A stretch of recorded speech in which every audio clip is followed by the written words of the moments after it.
Hello, everyone, and welcome to yet another episode of IP Champion Series, which is an initiative by Europe India IP Forum here at EBTC.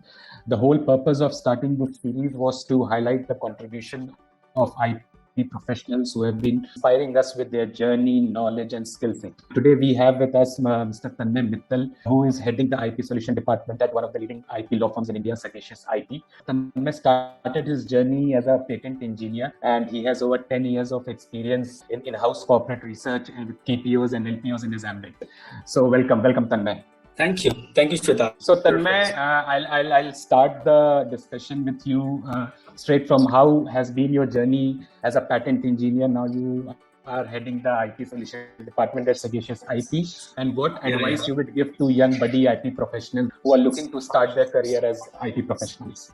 Oh, that's a good question. So, it has been now close to 13 years that I have been in intellectual property. Back when I started, it was a challenge to explain to my relatives and colleagues where I work. Whenever I used to say that I work in intellectual property, they used to think I'm a property dealer. But right now, intellectual property has become a very known field and a very reputable field, because throughout in the world, there is no other way of measuring innovation. The gold standard for measuring innovation is your intellectual property rights. So the more assets you have, the more innovative company you are considered. And during this stint of 13 years, I got an opportunity to work with some of the leading firms like United Lex, Thomson Reuters, and then I got an opportunity to work as an in-house patent engineer with Eaton Technologies, and I was there for close to 3 years, and I supported the patent attorneys, the research team, the R&D team about what intellectual property is and what power it has. And then at Sagacious IP, it has been more than 6 years now, and I've been working with customers in India and globally and assisting them in making their IP strategies, helping them with various things related to intellectual property. So cutting it short, my suggestion to budding entrepreneurs or budding patent engineers is that this is a very exciting and energetic field. Over the past 13 years, not once I thought of switching my field. So that's very important. So you are in the right domain. If you find it interesting, there is a long journey ahead of you and an exciting and energetic journey. The few things that you have to remember in this journey is that you will never part ways with technology if you are into intellectual property. So if you have done engineering, whichever domain you have done engineering in, you would stay in touch with it throughout your journey. It will always stay alive and happening for you. If you actually have a knack for intellectual property, people will value you. People will understand your recommendations. People would be very forthcoming to collaborate with you.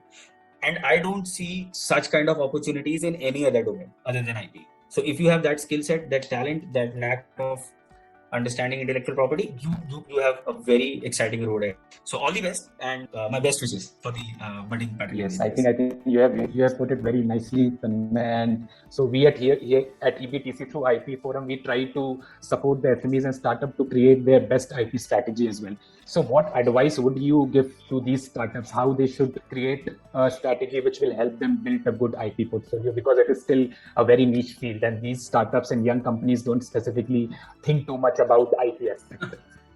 Let me try and answer it in an innovative way. So, to all my startup friends, I'm just giving you one example, and this example is to make you realize how important IP is. So as a part of your daily routine, you go to a grocery store and you ask for products at your home. You go to the store and manager or to the store owner, you say that, hey, I need a detergent powder. Yeah. I'm pretty sure he will not understand what you're asking for. You'll have to say that I need Surf, I need Ariel. All these are trademarks. That's how closely IP is knitted in your life. You don't talk about products anymore. You talk about trademarks and IP. That is the journey and that is the importance of IP in your life. So for startups, I understand you are working with a scarcity of funds. You have a lot of other priorities. You are focused on completing the development first or completing the product first before you get into anything else or you spend money anywhere else. There are few very basic things that you can do. Get trademarks. It is very important. Get them.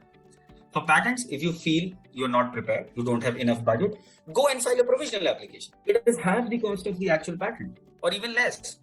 Filing that will give you 1 year timeline. You have 1 year of relaxed time frame to file a non-provisional. You secure a date whenever you conceive an invention. There are companies that are built only on IP. They have no physical product. Have you seen any physical product from them? No. It's just technology.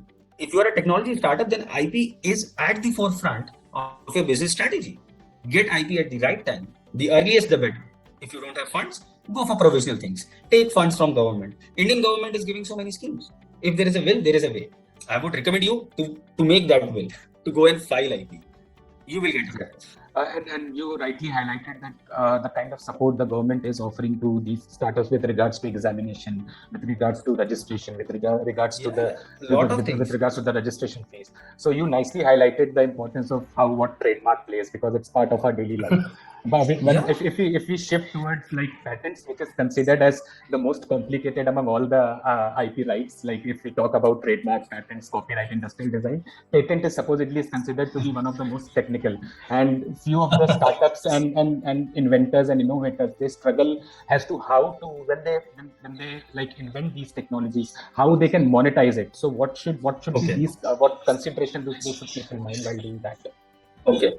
So monetization is at the end of the road. You start with the idea, then you file it, then you get it granted, and then you move to monetization. So that is how it works. So the first thing is, let's talk about prerequisites. So the prerequisite is that you should have a granted patent. If you have a pending application or something of that sort, then monetizing it is not possible. You can only monetize when you have a granted patent. Of course, there are possibilities where bigger corporates might find your technology very appealing, and in that situation they might want to buy your patents or absorb your startup based on the intellectual property assets you have. So from that perspective, at application stage also, you might be in a position to make a deal with corporates about getting absorbed there or selling your IP. But if you're talking about pure play monetization, as in the commercialization and monetization that is known in the world, for that you have to get patents granted. So prerequisites are IP is territorial. So wherever you want to monetize it, you should have a protection.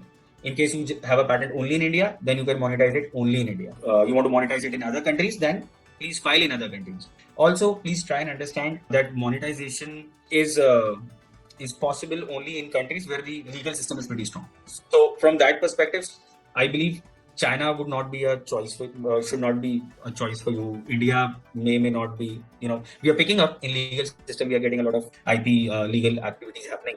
But everybody knows that US and Europe are the most litigious countries. So I think if you're filing a patent, go for US and Europe.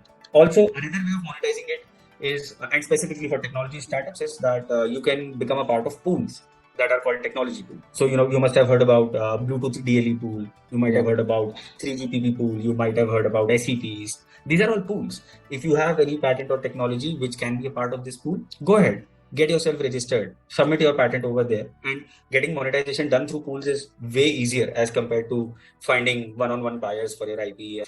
Apart from that, the most important attribute for monetization is the strength of your patent.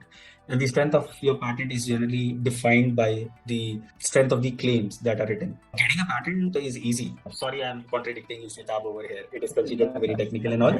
But me being in this domain for the past 12, 13 years, I understand getting a patent is pretty easy. You just write a very narrow claim and getting it granted would not be a problem. But with a very narrow claim, the possibility of monetizations also become narrow.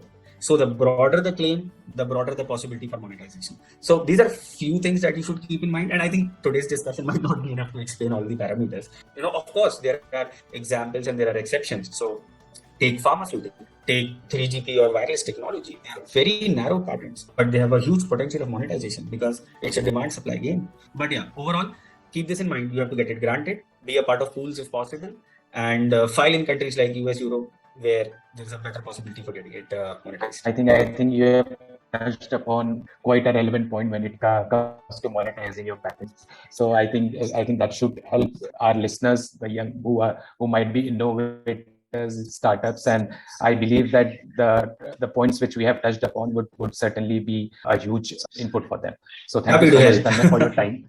And we look forward to chatting. Thank you, Shwetabh, for this initiative. I am really happy that you are spreading this awareness through EBTC for all our young entrepreneurs and startups. India is now climbing ladders on GDP growth, innovation, and everything. And I think these sort of awareness sessions and stressing importance on intellectual property through these sessions would go a long way for our budding innovators. Thank you for your kind words.